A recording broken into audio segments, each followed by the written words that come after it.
Hi mga unggoy! So ngayon pala mga unggoy, imi-meet namin si Miss Tony Gonzaga. Na-invite kasi kami mga unggoy na ma-interview sa Tony Talks. Bagay ba sa amin yung outfit namin mga unggoy? Ay, sorry mga unggoy, napiyok ako.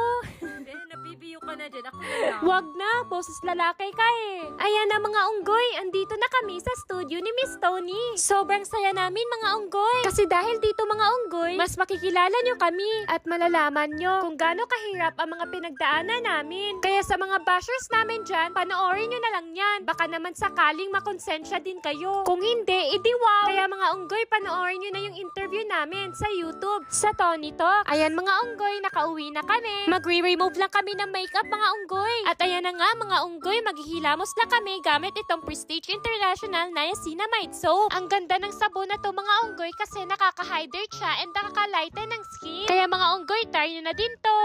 Ay, fresh yarn. So hanggang dito muna mga unggoy. Comment nga kayo mga unggoy kung gusto nyo pa ng ganitong content.